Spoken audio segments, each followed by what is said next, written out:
Čaute, volám sa Mirek Pramuka a som osobný tréner v Košiciach.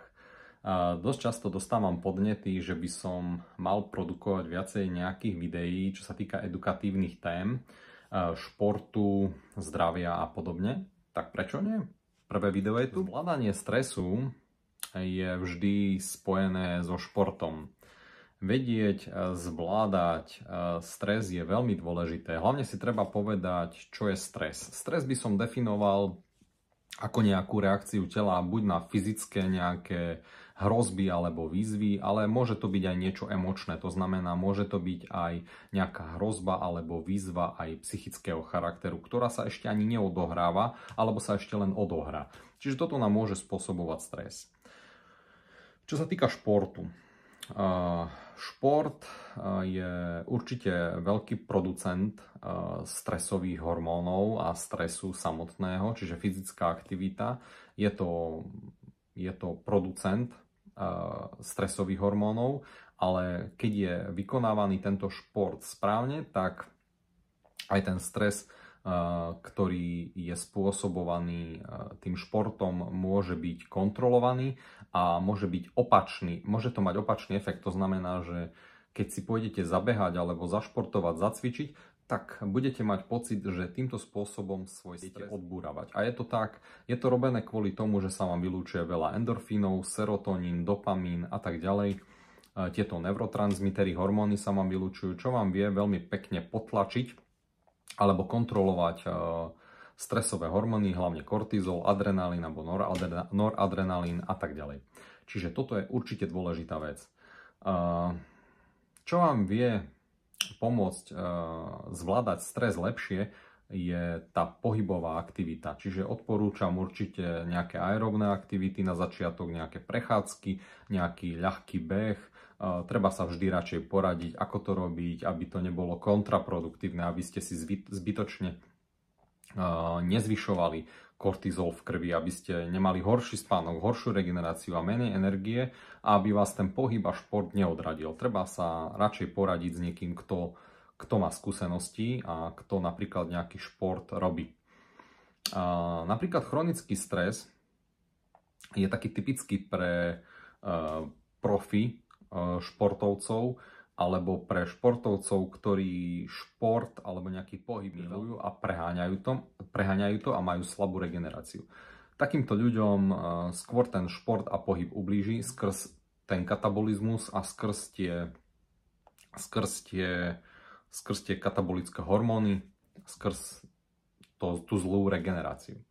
Čiže všetko, jak hovorím, treba robiť s mierou a nájsť tú strednú dobrú cestu, aby ste využili ten pohyb a ako pohyb aj ten akutný stres na to, aby vám pomohol k lepšej pohode a k lepšiemu životu.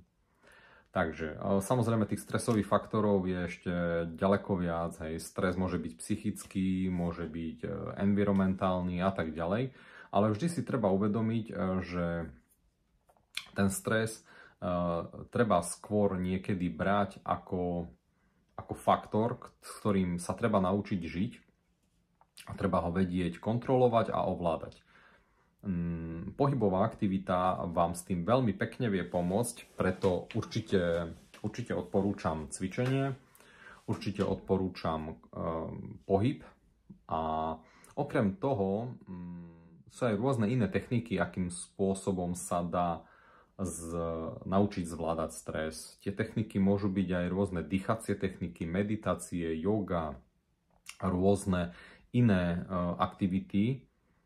Napríklad stres môže byť spôsobovaný aj otužovaním, ale aj to otužovanie vám vie z dlhodobého hľadiska pomôcť so zdravím, zlepšiť imunitu, lepšie zvládať stres, podporí vám lepšiu náladu,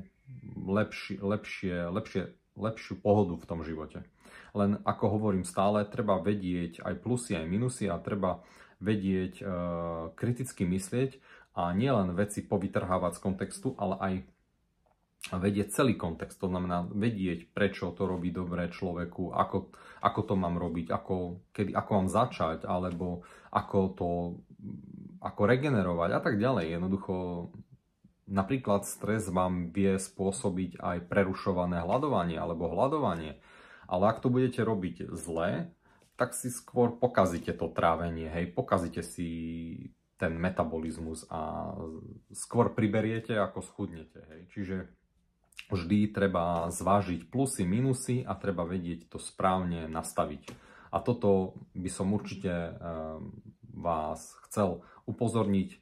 Lepšie sa obrátiť na niekoho, kto s tým pracuje, má výsledky, má nejaké skúsenosti, než len si čítať nejaké články, ktoré môžu byť neúplné alebo len povytrhávané niektoré veci z kontextu a nebude to správne pochopené. Nebudete to mať správne pochopené.